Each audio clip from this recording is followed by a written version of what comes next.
So welcome to the Dialing In Diversity and Inclusion into Work Culture webinar. I'm hoping that we have a few more people join us as we go through this intro piece. And this is hosted by the Universal Workforce Institute, or the UWI for short. UI, I was calling it for about the first month, which isn't useful at all. But nevertheless, welcome. It's great to have you. For those of you who are joining us, please do take this opportunity to introduce yourself and share your LinkedIn URL in the webinar chat.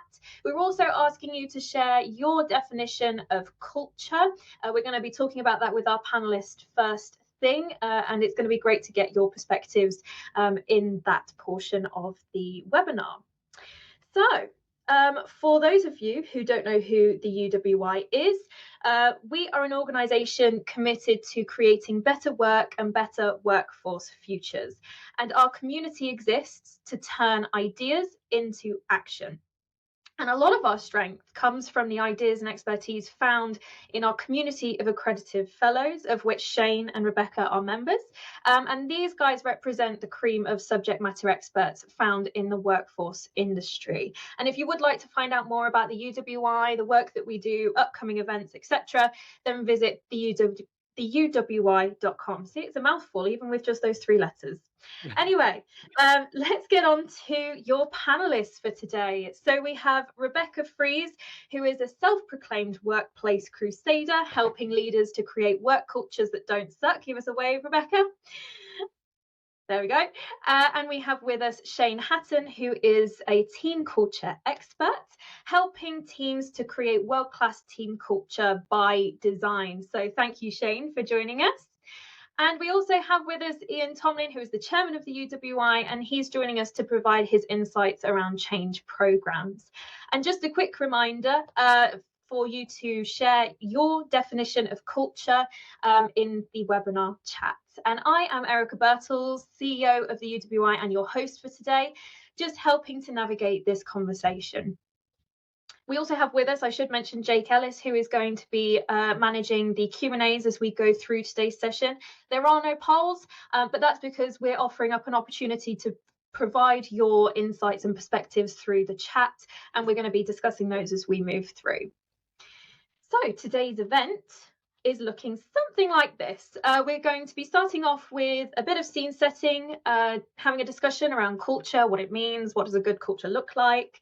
And then we'll be walking through a 5-step framework to help you build diversity and inclusion into your work culture. That first step is intervention workshop or setting a baseline. Step 2 is gaining buy-in. Step 3 is strategy and action planning, which includes setting measures. Step 4 is delivery or cascading the action. And then step 5 is living with culture and that ongoing agenda. And I'm sure we'll have a discussion over those steps with the panelists. And throughout this process, we will be asking you to ask questions, to provide your perspectives. But if there is anything that you have that goes unanswered throughout that discussion, we'll address those questions at the end, just so that you get the answers today. If you don't get your answers today, we will forward those questions to our panelists and send the responses accordingly. So that's it. And let's get into today's discussion. So the question is, are you struggling to make D&I a reality in your organisation? Diversity and inclusion leaders and chief people officers across industries face a common challenge, and that is translating good intentions into tangible results. And the approach up to now has often fallen short, leaving a sense of frustration among leaders and a workforce that still feels siloed or excluded. And this can be incredibly disheartening. You know, as people leaders, that the benefits of D&I are undeniable. We could go blue in the face talking about this, but things like a more engaged workforce, increased innovation, and a stronger bottom line. Yet achieving true organisational change still feels elusive for many. In fact, a 2019 report by Deloitte found that while 86% of executives believe that a diverse workforce is important to their business success, only 22 believe that their companies are effective at fostering inclusion. And this disconnect highlights the need to move beyond just diversity in numbers, a topic that we've discussed previously at the UWI, and to focus on creating an inclusive environment where everyone feels valued and can contribute. Before we move any further, for our attendees and for those who are just joining, we are asking the question, what is culture? How do you define culture? Jake, have we had any inputs into how our attendees define culture? No, I don't think we have yet. If people can put it in the chat now, I can read it out for everyone.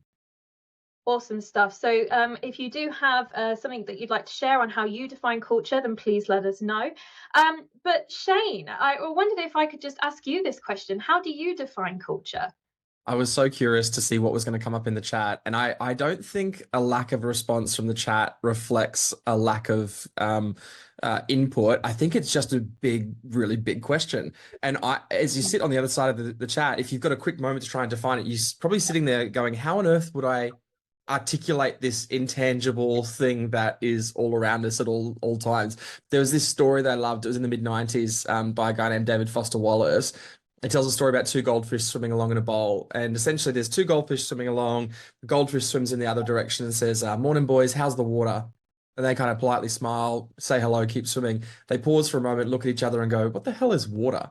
And I feel like those goldfish became aware of the thing that they had been immersed in their entire life, but then had to try and make sense of this thing.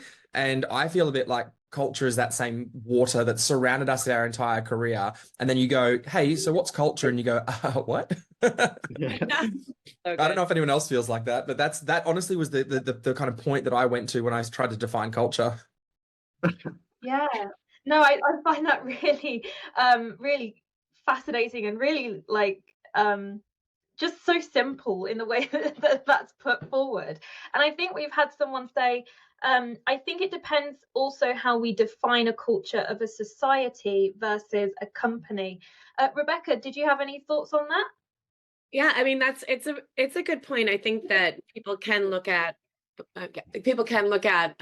organizational culture as different than society culture or community culture, but in my mind it is quite simple. It is kind of the thing that we're in at the time. And when I talk about it at work, I talk about it's the way that the work gets done.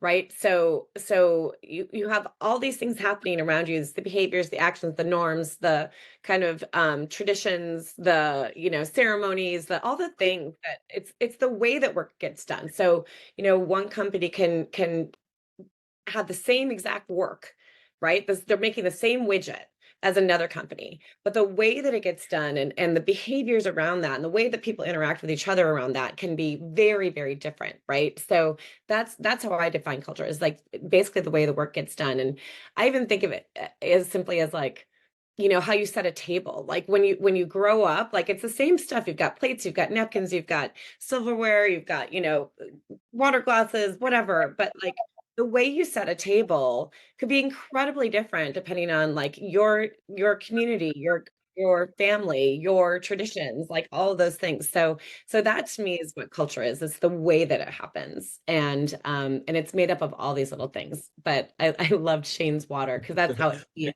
It's just a thing that's around us all the time and we don't even think about it, right? It's hard to make sense of some of those things around us, I think, because we're immersed in it all the time. We did some research in Australia to try and ask people whether or not they knew how to define culture, and only 1 in 10 people could give us a consistent definition of culture. Everyone just kind of had these really bizarre kind of views, random views. And I mean, the simplest explanation is exactly what Rebecca just said. It's that it's kind of our norms that we kind of create and how we do things as an organization. One of the research pieces that I did was trying to understand, well, actually, how do academics understand culture and define culture? And we're talking kind of, if we look at really early literature around culture, rather than kind of when everything just appears on Google, which kind of information explodes, kind of towards the mid to kind of late 90s, there was 54 different academic definitions of culture. And they all kind of just took in a very different approach. And it makes sense. It's kind of like looking at a painting and everyone has this subjective view of that. But what we did is we boiled down all the definitions of culture that exist down into 4 core themes. And the 4 themes we found were every definition of culture always refers to a collective group of people. It's not an individual thing. So you don't have culture, I don't have culture, we have culture.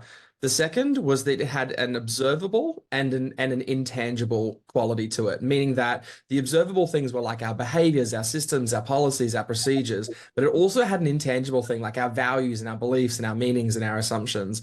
And the last thing was that it was always learned, which means we catch it from being around other people. So I reckon the definition of culture is less important than our understanding of culture. And so if we know that culture is whenever we're with a group of people, culture is going to happen, which means it happens whether we like it or not.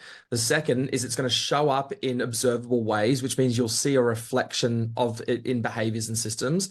But it lets us know about something which is much deeper and unobservable, about our values and what we find important. And knowing that when we're in an environment, we're catching it from the people around us. As long as we know that, I think we can use culture and we know which levers we can pull to actually make it happen. Awesome stuff. I really enjoy that. Like that kind of academic approach to how we then describe culture is really interesting. And Ian, anything to add? I'm just thinking, I used to work for a company and I was with them for 10 years.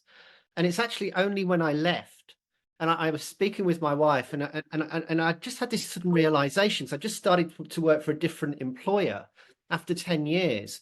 And I said, that was such a weird culture. And yet it wasn't when I was there. But when you actually step back and found a different environment and you weren't in that environment anymore, you suddenly realized, actually, hang on, that is profoundly different to anything else that I'd ever experienced in my life. And actually, you could look at it back to Shane's point about the 2 goldfish. If you look at that goldfish bowl from the outside in, you kind of go, well, hey, that's very different. But I think also Audrey's point about it depends how we define culture as society. I think that's absolutely true in the sense that what I saw in 2020 was society crept in the back door of businesses, and it was very difficult all of a sudden for businesses to actually deal with having society inside the business, because everybody was taking their kids, to the Zoom meeting. We had the cats in the background. And I think that really profoundly has changed people's understanding of culture, is because you can't close it out anymore. We've actually turned a screw that we can't seem to turn back and lock it off. And I think that's a good thing.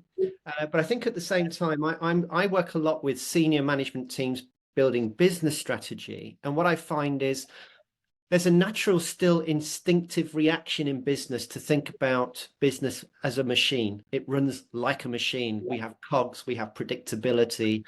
This whole idea of the Enlightenment period is still going on, even though, we know a lot of it's broken. And if we look at the simplest things like CVs, if you speak to pretty much everybody I know, they say, well, they don't work. They're not a great way to filter out your people. We look at appraisals, annual appraisals, and people say, well, they don't work, because we're working on matrix structures now and we've got projects.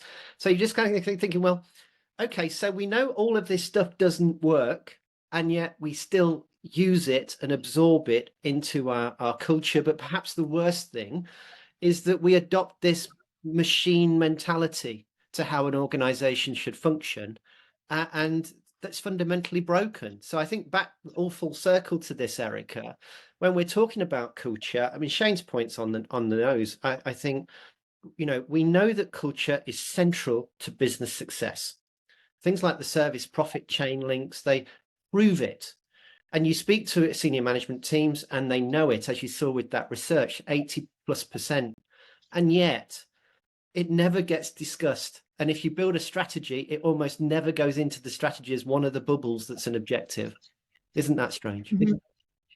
It is. And I think, as you say, that machine, cognitive machine mentality is something that we've heard quite a bit. And now we're seeing, this more human approach that people are wanting to take. And perhaps don't necessarily understand how. We're going to move on, but the next question that I'd like our attendees to think about is, what does good or healthy culture look like? And if you have a perspective on that question, then please pop that into the chat and we'll discuss that next. But just before we do, just want to talk about why this current approach to D&I isn't perhaps working and is failing more often than not. And the reality is that many organizations rely on a culture-first approach to D&I, which often involves one-off training sessions or diversity events. And while these efforts are a start, they lack a structured framework for long-term impact. And the problem is that these initiatives often fail to address the root causes of cultural problems. So without a strategic plan that focuses on measurable outcomes, it's difficult to track progress and ensure accountability. In fact, a 2021 report by Gartner found that organizations that track D&I metrics are twice as likely to have made progress on their D&I goals. So setting clear goals and measuring progress allows for that accountability and also adjustments to be made to the D&I strategy. My question to any of the panelists really is, why aren't people doing this change management, this measurement of metrics? Why are people not doing this yet with D&I? Anyone can answer. Raise your hand. I mean, my first thought is that, I mean, Shane, you have a lot to say about this, given your framework on the metrics, but just I have this thought about we're just so bad at measuring people things. And we just haven't paused and taken the time. It's so easy to measure sales, to measure output, to measure efficiency of systems and the machine, what you were talking about, Ian, all those metrics. And so we fall back on that. And there is a movement, to not just measure profit, but to also measure purpose and societal impact. There is a movement happening. I feel like with that, all these other measures will elevate. But I just think that we're just really bad at it, and we kind of hone in on the things that are tried and true, that we've known, that the boards look to, that the boards have traditionally used as their measuring sticks, and their way to give advice. I mean, look at the makeup of our boards that are the ones making decisions, right? They have traditional metrics they have used their entire career that has made them successful, that has put them on these boards. And then they are asking these organizations to, deliver on those traditional metrics. I just think we're really bad at it. And it takes time to start to say, what is it and how do we do it? And why is it important? That change management takes a long time. We can't just suddenly start measuring things that were never measured before. So I think we've got to be a bit careful though, because I think some organizations are getting some results, and it's obviously a very mixed bag. And I think the ones that are tackling this, if you like, not expecting to get perfection first, but to work through it and get the next best stage in their development. But I also think we are at a time, there's an awful lot of voices that want to be heard as well. And sometimes I think that the sheer amount of work that's required, and again, this is all getting placed, I think, typically on HR leaders who are insanely busy. And if you look at the kind of the board responsibilities of a modern business, it just seems that it's like, oh, I've got a new problem here, I'm going to pass it on to HR because it's going to be one of their problems again. It's like, hang on a minute, look at my desk. They've got so much to take on with regulation, with changes to legal policies and frameworks and tax structures, and now the work on diversity and inclusion as well, and remote working and flexible hours. And I think the world has changed so much for HR. I think it's literally at a crisis point when it comes to capacity to deal with all these things and not lose any of the things they've done before. Yeah, that's something that I've seen in a lot of conversations I've had with even talent acquisition, is D&I has been landed on their projects, and they have other projects that are, part of their job description, and then they've been added on with this D&I thing. Shane, did you have any additional thoughts to this? Oh, I've got a quick thought that popped into my head. That's unfortunately, as organizations, we tend to chase the correction of our lag indicators rather than our lead indicators. And I think about an example. I mean, change actually isn't hard if there feels like there's a burning platform to change. And unfortunately, most change that happens requires that critical urgency for it to take place. There's an organization in Australia, quite a large bank, who just before COVID had a roadmap, and one of their employees was telling me their roadmap for remote working was like 7 years. Like it wasn't a short program. They were looking at 7 years, and then COVID hit, and they needed to do it in 3 days. And they gave all of their employees 1 day off work, and that 1 day off work was enough for them to be able to do everything required to be able to start rolling out that project. So they can change. Like organizations can change in a moment. We've seen that in the last few years, but the problem is that most of the time we're waiting for that critical burning platform. Or we're looking at a lag indicator like our engagement scores. Oh, our engagement score is not great. We now have to do something about it. But I think if we look at some of these lead indicators like culture, we can make changes before it becomes a critical, urgent change that needs to take place.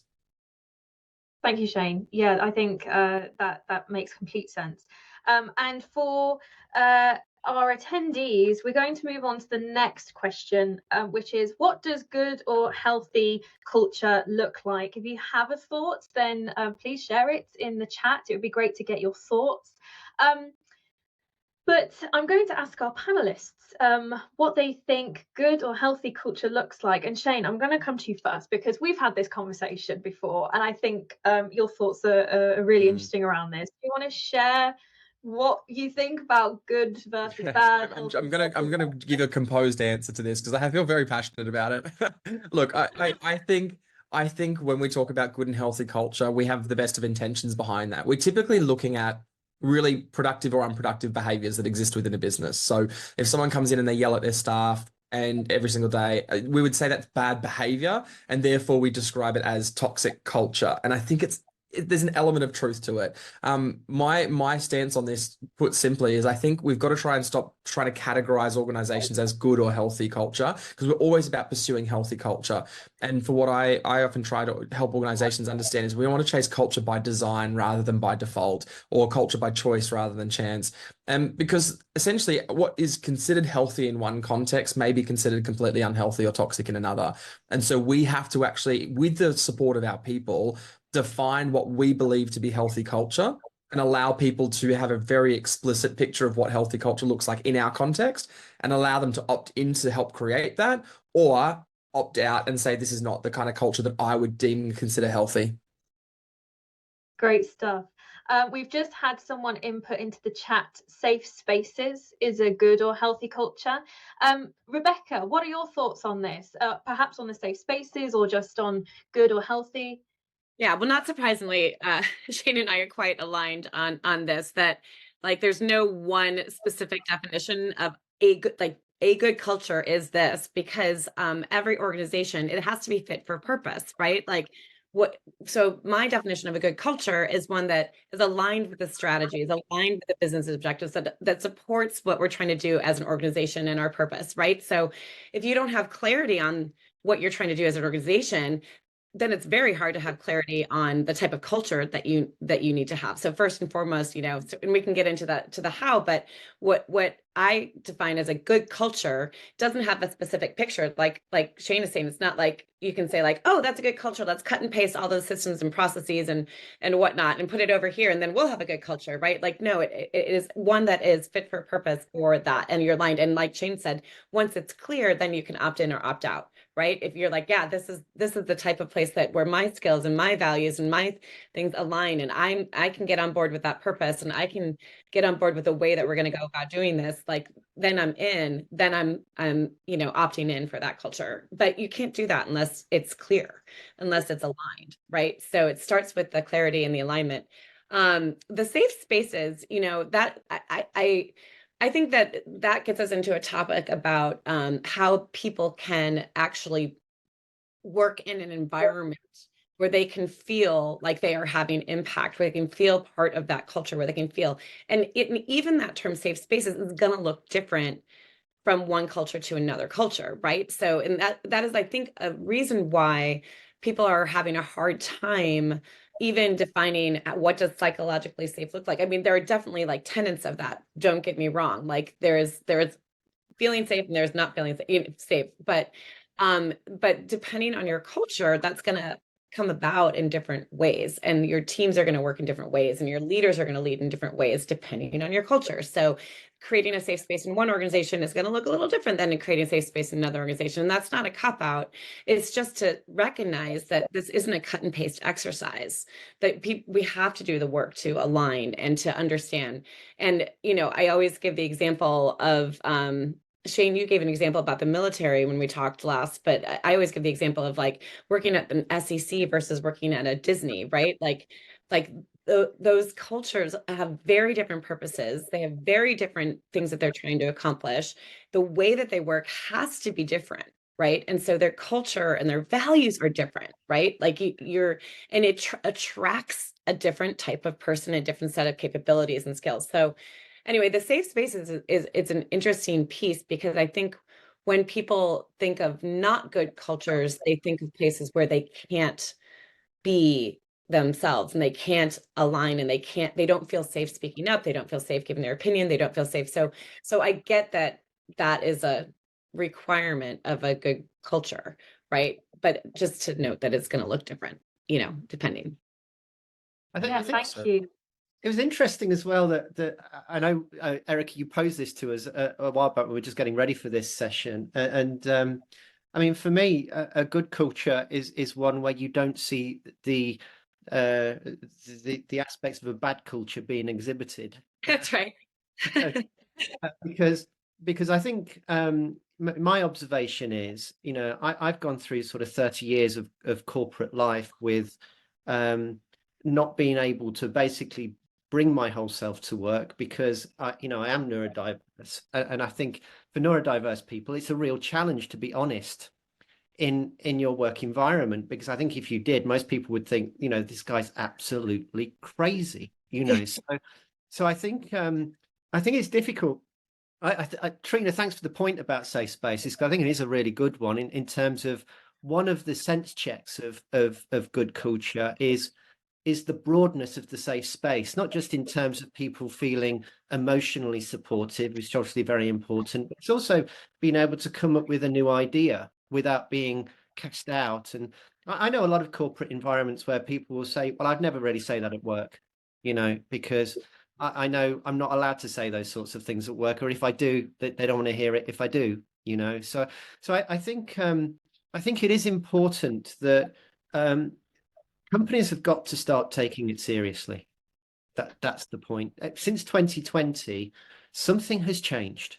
And since it's changed, organizations that are ignoring it now are just going to find themselves constantly at odds with the direction of travel of the way that businesses have to work in a modern cultural context. And back to Audrey's point about the societal expectation that we're sitting in, people are not settling anymore for the kind of culture that says you can't bring your whole self to work. It's not acceptable.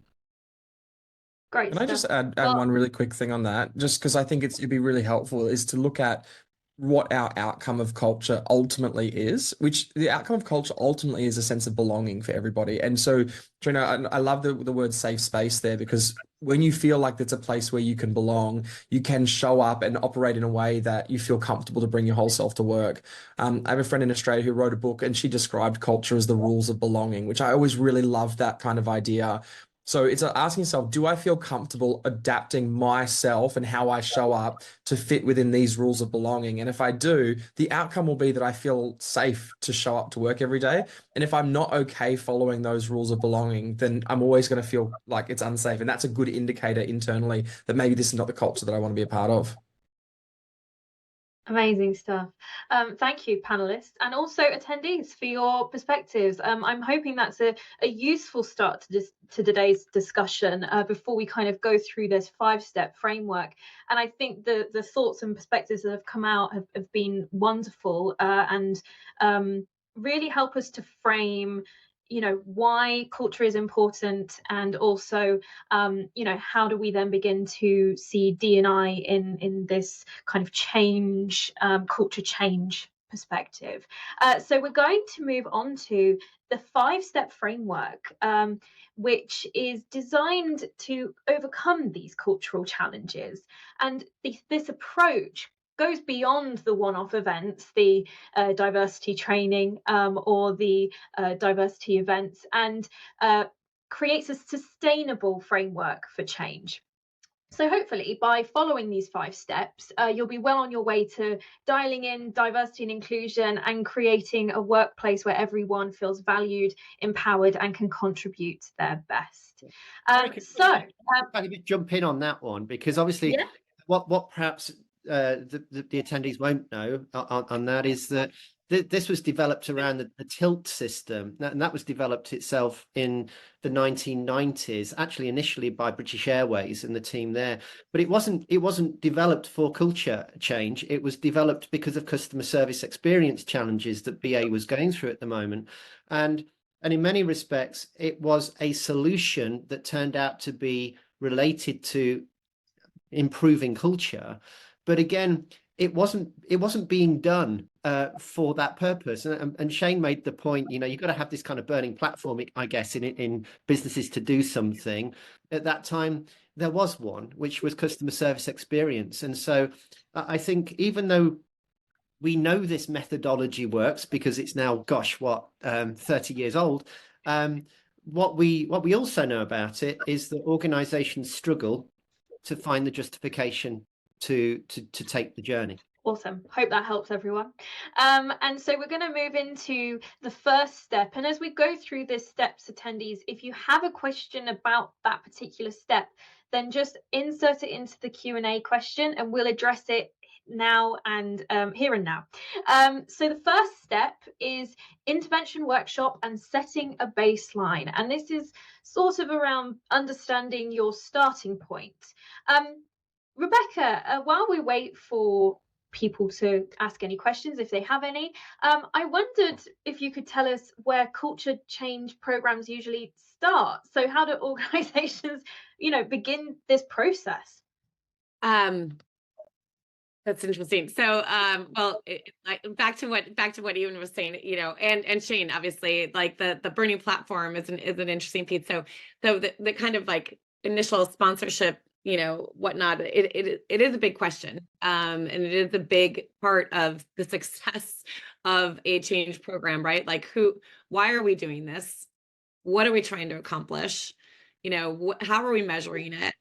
Who's behind it? Who's the voice behind this? Who's sponsoring it? Who's driving it? Who's involved? Who are the champions? So all that kind of mapping way up front before you do anything. So the work we do, we lean on design thinking. And so we approach things with that human-centered design lens, where for us, the user at the center is the employee, right? So we really when we start, it is, let's get down to basics. Like, what is the problem that we're trying to solve here? And we test that. We really keep testing that. And we don't have alignment on that, we stop, we go back.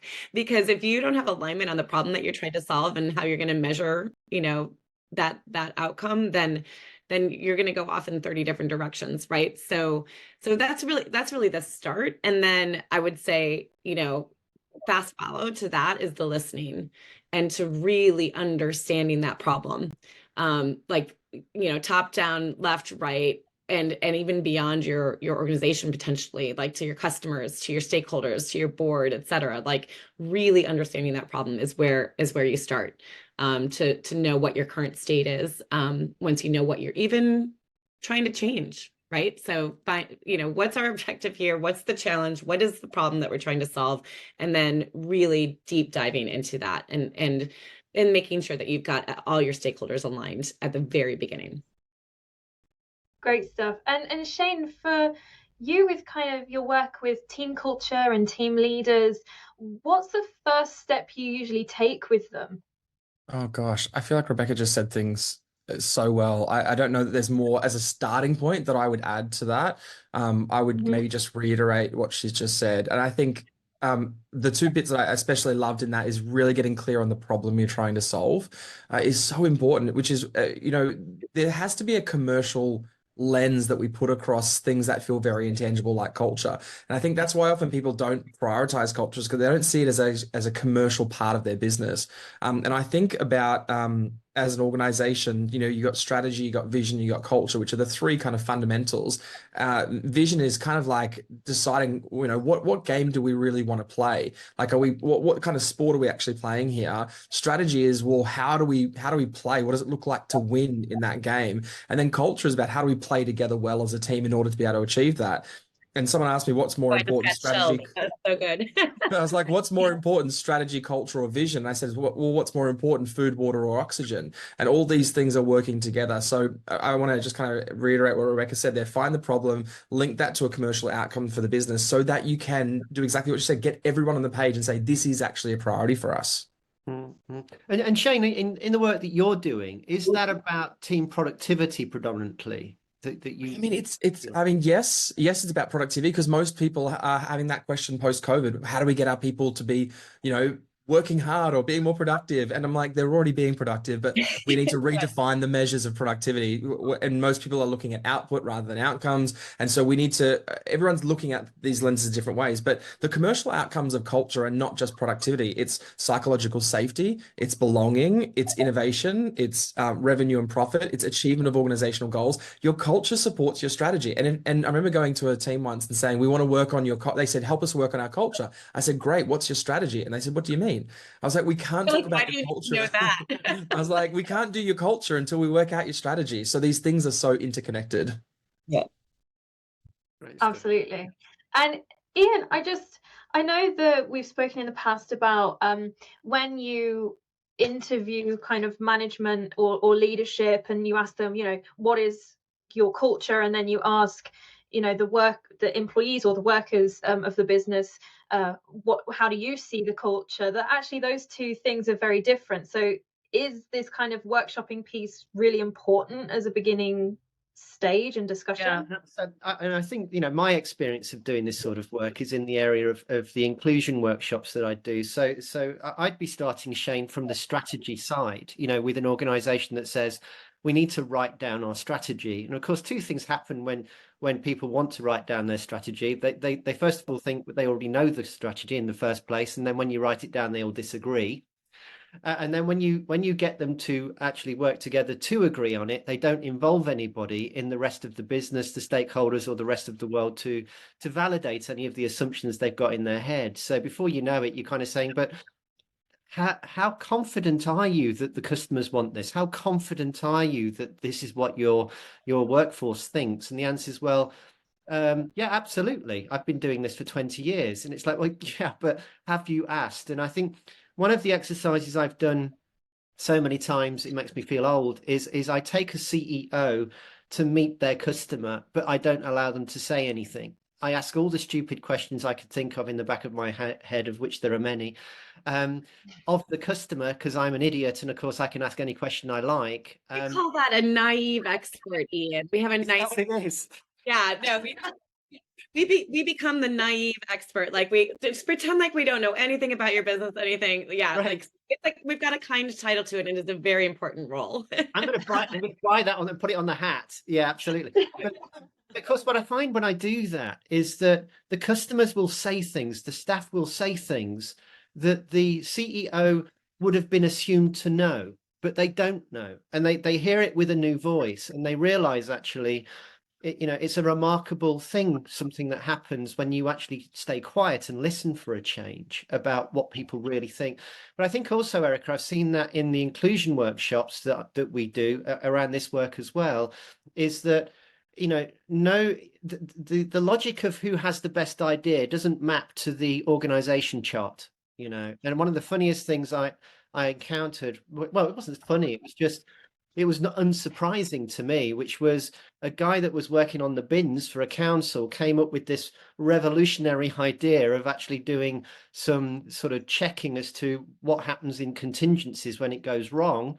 And the management team going, oh, that's a really good idea. We should have some contingencies, So I think, the idea of intervention workshops for me are to expose the reality of culture today, so that the management team can realize actually it's actually more broken than they realize that it is. Can I just add a little bit on that, because I could not agree more. It's about getting them to really hear and listen. And one of the just like little tricks that we do, this is like change management 101, is like involving your stakeholders as early as possible in the process, and also involving other voices, right? Like thinking down the line of like who, like if we start to change things, if we, who needs to be involved, who should be involved, who would wants to be involved, right? And pulling that up front.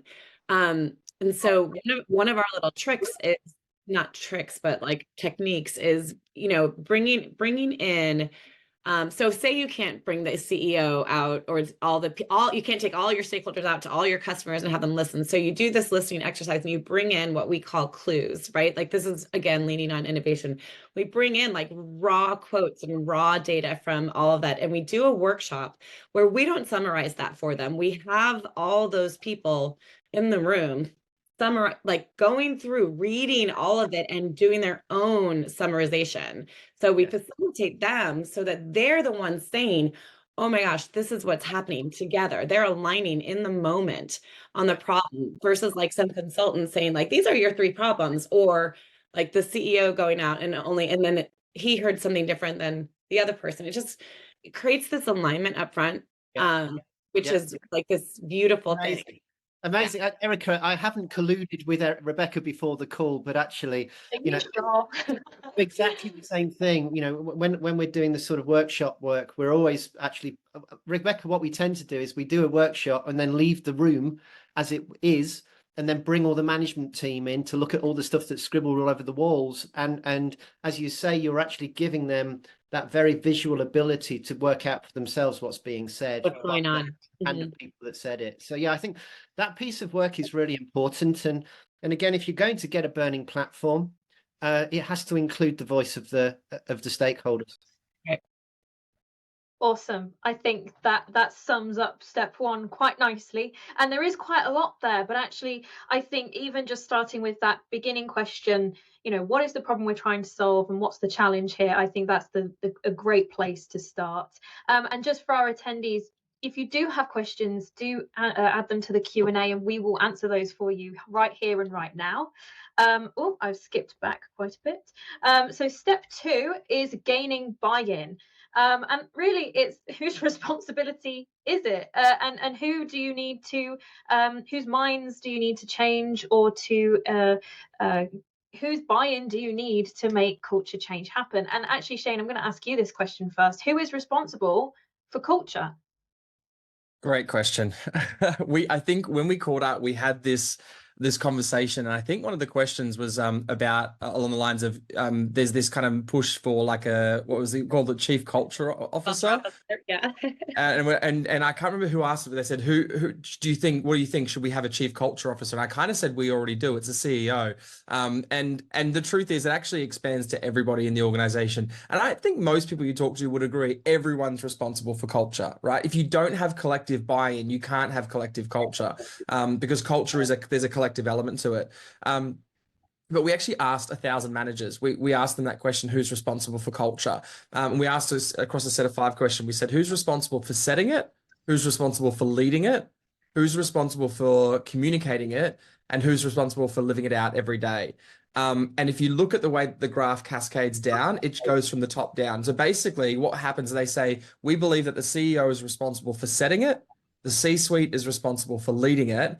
But the significant amount of people who said was responsible for living it out, communicating it, and addressing all the cultural inconsistencies were the middle managers. And I actually think if you are going to get the buy-in of anybody, the people who touch the most amount of people in your organization are your middle managers. And so if you've got an organization of 500 people, and I feel quite passionate about this, 12 people at the top cannot change an organizational culture. They can absolutely set direction, and they should lead it. They should model it. They should do all the things that represent that culture well. But without the people who actually touch the most amount of people in the organization, you can't change culture. Yeah. And we hear this a lot about the impact of middle management. I think the phrase is people leave managers, not companies or jobs. So yeah, I completely buy that. And Ian, when it comes to buy-in, what are your perspectives on this in terms of gaining buy-in, perhaps even from that executive suite? Well, again, I think the challenge with getting buy-in is that you can't tell people to do it. That this, it's something that people have to want to do by its influence. And I think, therefore, it's very important when we're approaching these topics to make sure that we are involving all the people that we need to get buy-in. But also, we're looking for some heroes. Ultimately, we're looking for some people to put their head above the parapet and say, yeah, I want to represent this. I want to do something about this. And I think when you're going through that first step of getting people in workshops, I think I'm always on the lookout for those sorts of individuals that actually are going to be instrumental in getting buy-in across the organization. Because as Shay said, 12 people are not going to do it. You need people throughout the organization, but people do, I think, in business ignore the importance of middle managers and the key role they play, because they are the interface between what the board wants and what actually happens on the ground. Can I jump in? I just, there's a difference between kind of this overall who owns culture on the day-to-day that Shane was kind of doing such an amazing job of articulating that, and when you're trying to change culture, when you're trying to make, like, who's driving that initiative and who's kind of, yeah. So I think yes and yes, like Ian, when we're looking to drive a culture change initiative, who do we get involved? Who is part of that? We have like names for it. We have like the core team and then the extended team, right? And then we have beyond that kind of the sponsors, right? So we think about the core team who's the day-to-day, like the tactical, like project plan, driving all the activities, doing all the scheduling, blah, blah, blah, blah, blah, right? There are core people that are really driving the project. Then you've got this extended team, which is when you're considering all of the people that you want involved all along, when there's key input points, right? Like when we're having the key workshops, when we're having the key decisions, when we're prioritizing, like, who do we want? We want representation from X, Y, and Z. We want different levels, like whatever that is. There's that extended team. And then there's the even broader ring, which is like the sponsorship. So then when do we pull in those executive sponsors and beyond to like, at key points in the process to like make decisions, right? So, but that's kind of like when we're driving a culture change, when we're establishing the, clarity of what our culture is and our kind of North Star, versus like what Shane was talking about, which is the like who owns culture, period. Right. Yeah. Like, so I just wanted to make that distinction. It's a nice distinction. Yeah, and I know last week, Rebecca, we were talking about sometimes that actually leaders can be a roadblock in these change management programs. Did you want to kind of elaborate on that and that role? My call for help, is that what you're talking about? Yeah, that one. No, I just, one of the biggest things, so Shane, you had this great model about like the things that need to be in place in order for this to happen. And it was like, we were talking about like, but what if you have a leader that maybe is talking the right things, but then their behaviors and their actions and they're just not aligning. They're not lining up with the espoused culture, with the aspirational culture. They just aren't. And so what do you do? And we talked a lot about how, and I talk about this, how, well, you can impact change around your own, like if you're a manager, like your team culture, like absolutely. And that can change, like we were saying, people leave managers, not, like that can change an experience of a person or a team of people or even a whole division, right? Like if you can, everything that you can do in your power, but if you've got like a very senior leader that is just, acting in ways that are counter to the espoused or clarified culture, that the desired culture, that is a challenge. So I'm going to put that back out there as I love Shane's thoughts on this, or Ian, anybody, like as a discussion point. What do you do? Shane, what are your thoughts? It's such a good question. So we one of the questions we asked was asked people to rate whether they strongly agree through to disagree, about the kind of four question, which is one is, are your values clearly communicated? Two is, can you describe how to actually live them out every day? The third was, are they more than words? Do they actually have clearly defined behaviors? And then do my leaders demonstrate the values? And the same thing happened. It gets less and less as you work your way down the chain. About half, 1 in 2, said that that their values are defined. About 40% said they can describe how to live them out. Slightly less, about 35% said they have defined behaviors, and only 30% of people said they say that the leaders actually demonstrate those behaviors and values. So a third of the people would actually say our leaders are actually demonstrating this. And so one of the things I'll often say in an organization is that if you've got good culture, your team can call out bad behavior amongst one another. If you've got great culture, your team can call out bad behavior in their leader. And if you've got exceptional culture, your team can call out bad behavior in the leader of another team. And I reckon that's the real goal there, is like, is our culture strong and safe enough so that if a good example is someone said, oh, we were running a collaborative team, and basically a leader from someone else's department was regularly late to this meeting. And they go, oh, well, it's not my responsibility to address that bad behavior because that's somebody else's team leader. And I was like, okay, I reckon we haven't reached the point in our culture where we can actually call some of those bad behaviors out. And I reckon that's what we should kind of be able to aspire to in the level of safety. Yeah. I also think, I come from originally a sales background in my career. And I've never really met a good sales leader that is also a great people leader, because partly the Myers-Briggs score really kind of pushes you in the direction of, knocking down doors and being concerned with yourself and getting your own targets. And, so I think there's also a challenge in business today, business organization structures today, that not everybody as a manager is equipped when they walk in the door to be a great manager. They don't necessarily have the personality that makes them fit that mold particularly well, but it doesn't mean necessarily they can't be, and they can't learn new skills and new developments. And I think that's also important, is that managers, particularly middle managers, a lot of them do get promoted because they're good at their job. Their boss goes, well, he's a great engineer, let's give him a bonus. And no, we haven't got the bonus, so let's give him a senior role. And of course, you end up with people in roles that aren't necessarily sort of natural born managers. So I think there's also a bit of openness required here, Rebecca, isn't there? That not every leader has everything that they need in terms of that experience straight off the bat to be able to do this stuff, but that doesn't mean they can't develop.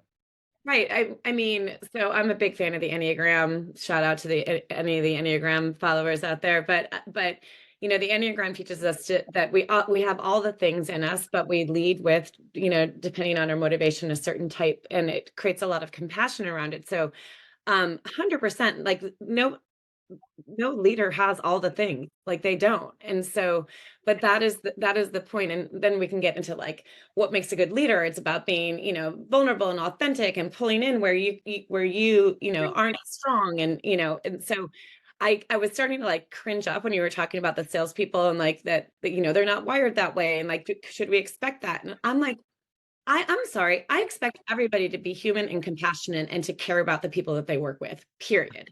I don't care if you are just a salesperson or if you're like, I'm sorry, like that, like this is a human problem that can be solved by humans. Like creating a good workspace where people feel like they can come to work and do their best work and crush it and contribute. Like there is no reason why every workplace isn't good. Like it is a human problem and we have caused it. And I cringe when I start to give excuses, when I hear excuses given to people like leader. Well, they weren't, they weren't, they're kind of like wired this way or wired this way. I'm like, we all have it in us to be good humans, be good to each other. Yeah, Rebecca. I get a little. That's my soapbox. This is on a stand, so I can't drop it. But just imagine me dropping this mic for you, Rebecca. I like it. I guess the point I was making, though, Rebecca, is not that everything you've said is not true. It's the fact that sometimes there's almost a defensive mechanism in managers to defend their own positions and their own skills. And It's very And what I'm suggesting to you is that sometimes somebody's got to tell them out from the outside in, actually, you don't have to be perfect on this in day one. We're right. all, you know. We have to invite that. We have to invite the growth. We have to invite the like calling out each other and supporting each other.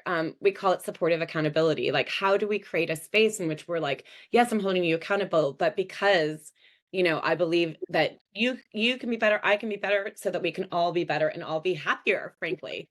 Right. Yeah, and back to Trina's safe space. I think that's the point.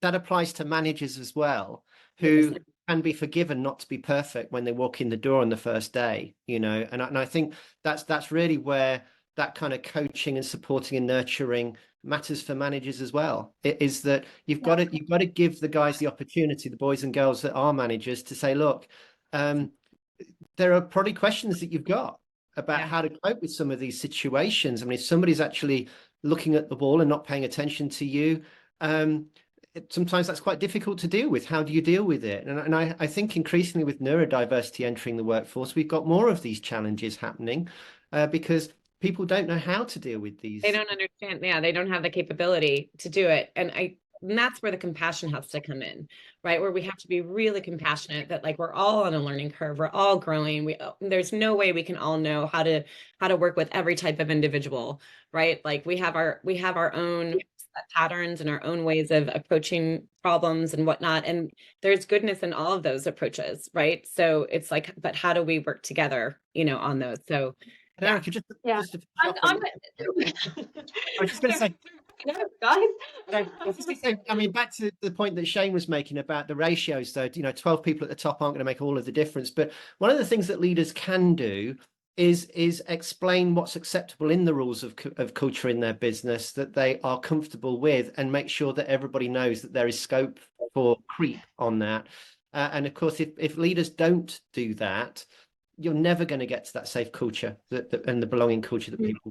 So on Shane's point about the accountability, and Ian, yours too, I could not agree more. The minute you let something slip and excuse it, you're actually reversing the impact of your effort, right? So when we all know this, right? Like humans are much smarter than we give ourselves credit for. We see it happening. We see the person that gets treated specially, the guy that comes to the meeting late and he gets excused because he's the top sales guy. Like we see it, like that there are different standards for people, and it completely disengages us. It demotivates us to our core, when we see that there's not alignment and accountability, right? So that on the same measure of like being clear, we also then have to hold each other accountable, and it has to, like, we have to see our leaders do it, or else it's a big problem. So I just wanted to. Great. I know we're running out of time. Can I just clarify a statement, because I'm really concerned that my 12 people at the top can't change the culture will be misconstrued. And what I want to say is 12 people at the top can't change the culture, but they do have disproportionate influence and power. So I want to just caveat with that. Awesome stuff. Right, we will move on now, but I think actually all of that conversation just emphasizes how important step one is, and being able to communicate, what is it we're trying to do here in order to get that buy-in from whoever it is that you're trying to get it from. So step three is strategy and action planning. So that's, charting your course. Shane, from your perspective, how might you advise a team leader on building out their strategy from step 1 to 3? Yeah, I would say in short, we have to be able to have two things that are in place. One is we have to have a shared understanding of what our actions are, and a shared understanding of what the meaning behind that is. I'll talk a little bit about culture as an example. If we say we want to create a culture that's more innovative, and to do that, we're going to be more empowering and more, open to new ideas and these things, everyone will walk out of that meeting and they will approach that same strategy in 10 different ways, because their understanding of what it looks like to be empowering looks different from person to person on the team. So we have to clarify in observable behaviors, what does it look like to actually do this well. And it's the same as strategy. You have a KPI in a strategy, which is a very clear indicator of what success looks like. Culture should be the same. You should have very observable and clear behaviors. So the simplest way I get people to do it is think about, if you were to go through the office looking for optimism or integrity or whatever the kind of core values are, what would you look for? How would you see it in action? The second is, how would you hear it in conversations? And as long as everybody walks out with 2 or 3 things that they could actually go looking for, then that'll help us. The second part of that is to have some kind of measurement and scorecard around that keeps us on track. What gets measured gets done. So if you want to actually change culture, you need to be able to find ways to measure it too. Yeah, what get measured gets done is a phrase we hear an awful lot. And Rebecca, did you have anything to add to this? I have terms around what Shane just said. Like, so I always talk about the proof points. My old partner used to laugh at me. He's like, here's where Becky starts talking about her proof points. It's like, where can you see that in action? Where can you hear that in action? Like, what are the proof points? If we've gotten there, if we've actually accomplished this culture of innovation or whatever the aspiration is, what does that look like? What does it feel like? What is it like? And I have people do almost like a future poll, like, what does that look like? And what are you seeing and hearing it? So I call that the proof points. And then when we articulate it, I call it the culture code. So it's like that next level definition of when we're saying we want to, we value innovation. Okay, but what does that mean for you? So that there's that deeper alignment. And we usually call them agreements. Like, so under that, like, what are we agreeing to if we're saying that we want a culture of innovation, if we want a culture of transparency? What are we actually saying? And it's that next level dive. And that's the culture code that really helps that again, like, so you can be measurable. You can say, like, we've aligned on our expectations here. Now the actions can help us get there. So it's just a doubling down on all that Shane was saying. Amazing stuff. And Ian, did you have anything to add about this? No, I don't actually. I think Shane and Rebecca summarised that really well. And I think of all the things that we're talking about, these 5 steps, I think this one, by the time you get to it, if you've done all of the work that you need to have done by the time that you reach it, it's actually a mechanical step largely. You've already got everything in the room that you need by this time if you've done it properly by now. Awesome stuff. And attendees, I know that we've reached 4 o'clock and some people may have meetings they need to jump to, but if you have questions, then please do pop them into the Q&A section, and we will get those answered for you. So step 4 is delivery and cascading the action. So how do you then put the plan into action? Ian, I wondered if you had any thoughts around kind of the communication of a plan to internal stakeholders. Well, I think there are a lot of tools to do that, but I also think that, one of the biggest things from strategy into action is accountability and responsibility. And I think one of the challenges that people have is very often they're given a responsibility without the accountability and vice versa. And I think to get this piece right, you have to have the accountability and responsibility, and that has to be recognized by colleagues and departments. If you're not careful, you're fighting silos in organizations that actually say, well, yeah, but this is not for me. We're not doing this department yet. It's like, I'm not sure we can do this if it's going to be 2 people doing it. We've got to get that buy-in. That has to be understood in this stage. And so communicating it for me is a mechanical process again, but actually getting the accountability and responsibility to have the authority to make this happen, I think, is more important. Great. And Rebecca, what's your perspective on this step? Have we got it right here? Yeah, I think it's right. I think back to what we were talking about, like, if you change management 101, if you've already involved your stakeholders early on, this step's kind of easy. Like, they're obviously like, there has to be a communication plan, and there has to be the mechanics around that, and what are we saying and how are we aligning, and what are the actions and responsibility. But if they were involved all along, they've already bought in to if you've got the right key stakeholders early on, then they were part of the process of deciding what the action plan was. They were part of the process of, like, aligning on that strategy. So then it's just a matter of activating and getting them, and kind of giving them the tools. Depending on how large a change we're talking, it could take some work and getting them to enable their teams and whatnot. Yeah, it should be like a decently easy step. Again, if you've, like Ian was saying, if you've done the other pieces right. The other thing I would say, just as a little, like, maybe advice, is I'm all about like have the plan but hold it loosely. The people need to feel a lot of ownership in this.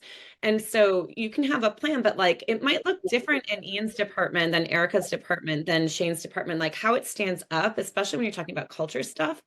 You know, you need to let people get their hands all over it and own it. So you know, while those measures should be there, like the specific how it comes to life in any given team or department can look different, and that can be okay as long as we align on kind of the outcomes, you know, that we're looking for. You know, so and I think it should, because every leader's a little different, every team's a little different, every function has its own way that they do the things within the larger, like, so sales is going to look a lot different than engineering, it's going to look a lot different than finance, right? So, and that's okay. Like, you don't want them to feel like corporate is making me work this way. You want them to feel like, I get it, like, yeah, those tenants, awesome, I'm in, and then this is the way our team's going to do it. So that would be the only thing, is like, where's that flexibility for that ownership of those subcultures to come to life underneath that overarching umbrella, because it's really important and it will happen anyway. Yeah, I really appreciate that. And actually, I think now that you say it, it makes sense that it's not like this rigid thing that you must conform, but actually, you know, everyone can take ownership of that. And Shane, from a team culture perspective, if we look at the teams, how can leaders of teams kind of bring and put their plans into action if we're looking from a team perspective? Oh, great question. There was a story that came up for me. I was having a conversation on my podcast, and I'm trying to get the exact language of it. But there's an organization called Mr. Cooper in the USA, and in the interview we were talking about how they do culture well. And the head of HR there had this incredible phrase which I love, which was freedom in a framework. And that kind of process there is, you have to recognize that as you're cascading a culture out across an organization, especially large organizations, it's not as simple as just saying, oh, we're an innovative culture, and therefore now everybody in our organization is innovative, and this is what that's going to look like. Great. That's typically how values have worked in the past. But we have to allow every individual leader to ask themselves the question, what does it look like to bring this to life in our team? And give them freedom to almost to not have it exactly as it looks at an organizational level, but have that freedom within the framework and within those boundaries.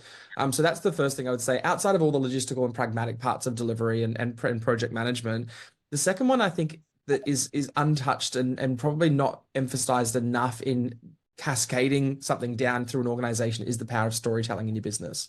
And I think storytelling is such a profound and important way of being able to cascade a culture or a set of beliefs or a set of behaviors through an organization.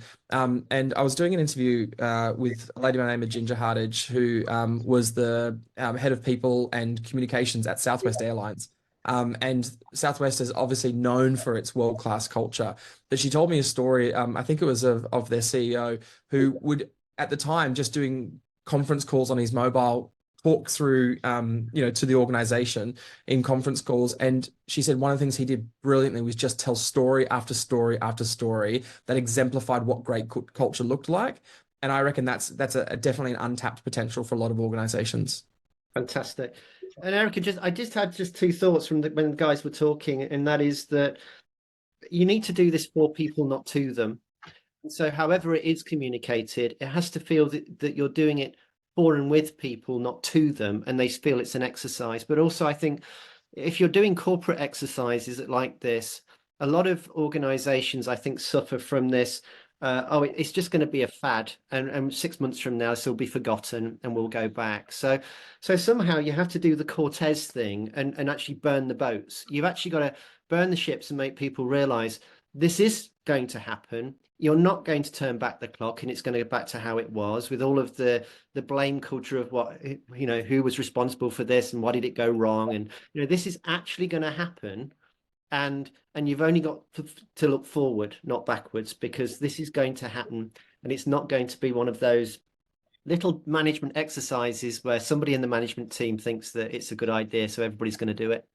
Well, and it's like any other change, right? You're going to have your early adopters, and then you're going to have I forget all the definitions of the adoption curve, but there's going to be some laggards, and they are going to wait, and they're going to wait. And depending on your history of initiatives like this, like, they are going to be like, I'll believe it when I see it.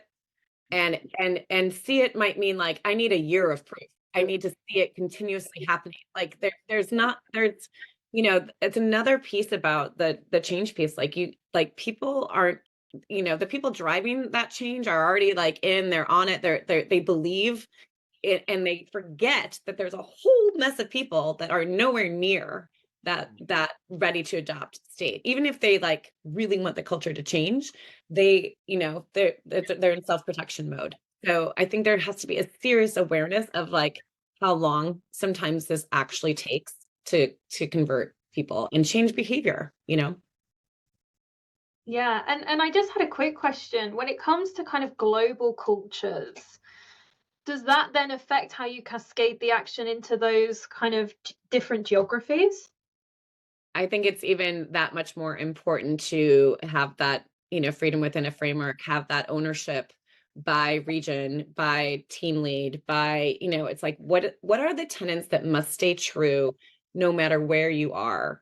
And then what are the things from an action and activity standpoint and like how it actually shows up day to day that can be culturally appropriate, right? And resonate, right? You don't want to push down an American way of doing things in India, like that just doesn't make sense, right? So, and it makes people feel like they don't belong, right? Like that's where that community and the societal culture kind of intermixes, right? Because we were visiting eBay. We do these like culture tours where we go and we talk to organizations, and we had this like very similar question to eBay at the time had created eBay Inc., just created eBay Inc. And so they had like they had like 5 or 6 different companies under them at that point. And we were talking about like, well, how do you have like an eBay Inc. culture, but then you have all these other companies that have their own culture, and then within that, and they said something that really resonated with me. That was like, look, think of it as like the United States. Like the United States has a culture. Like to be an American, to be in United States. I mean, you guys are all nodding. I'm the only U.S. person here. Like to be in the United States, like they're like, yeah, you do. But then each state has its own distinct culture, right? So a Californian versus a Texan, I mean, especially now, like when we were talking about this, it wasn't us, but like, so, and I was like, that is so brilliant. And his thought was that it's kind of like, there's like maybe like 70 to 80% of it. You want that like core that feels like if I show up in any country at my company, like it will feel like I'm in this, again, like you're swimming in a similar water, but then you have that like freedom to like, express yourselves in the way that's fit for that specific, culture, region, team, whatever it is. So I always think about that, like the Americans versus like the Texan and the Californian, right? Like I think about that all the time. Like, yeah, that can it's possible, right? And that's how you have to look at it, is like what are those traits that are like, yep, we're American, right? And then what are those traits that then make me be a Californian versus a Texan? Nothing. I love you, Texans. You're awesome. I often say to people, it's about being aligned at the core and inclusive at the edge. And for me, that's like, what are the things that we can align around that make us human? And most of those qualities are universal, but there's also allowing what sits at the edge to make what aligns us at the core better. Really quick example that I was working with an organization who's very reactive, and one of the managers of the team employed someone who was very deliberative, thoughtful, like very proactive. And when she joined the team, she said, Shane, my immediate response is, how do I get her to be a bit more like us? And she said, but then I heard your voice in the back of my head, and I asked how could she actually make us better as a consequence? And I loved that. That's what it means, I think, to be inclusive at the edge. Great stuff. Yeah, so I'm going to move on to the last step now.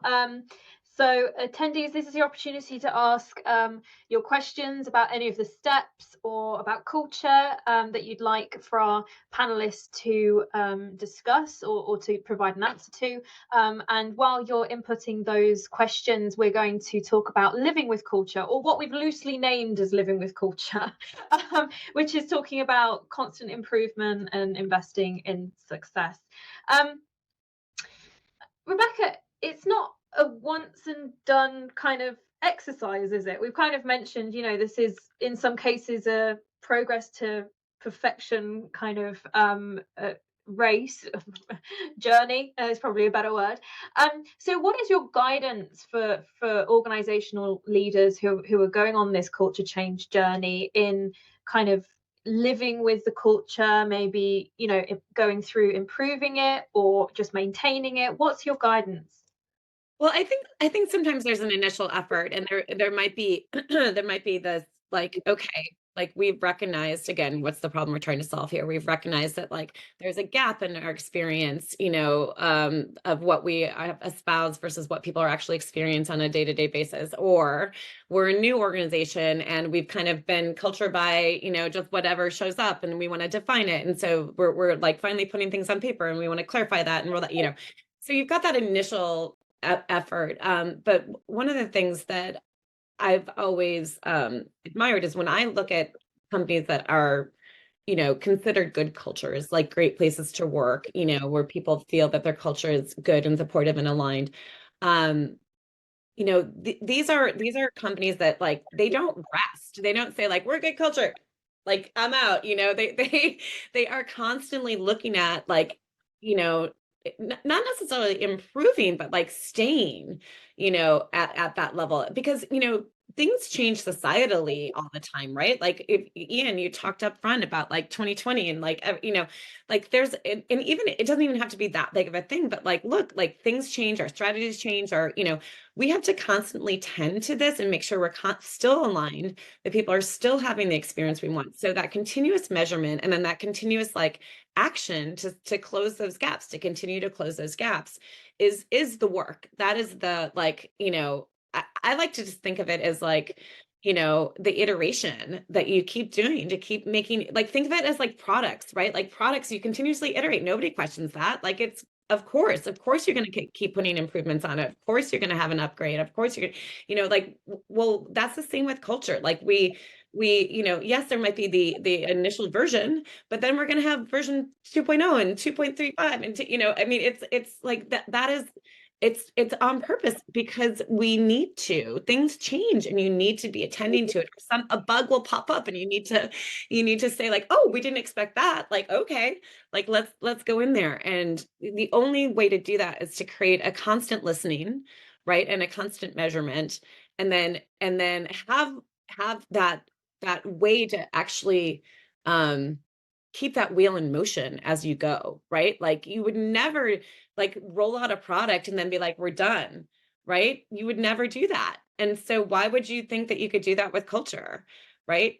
So you're always going to have people working on the improvements of your product. So I think of it and I think it's because we borrow design thinking. I think of it very much like a product. Like, how would you address that if you were going about it that way?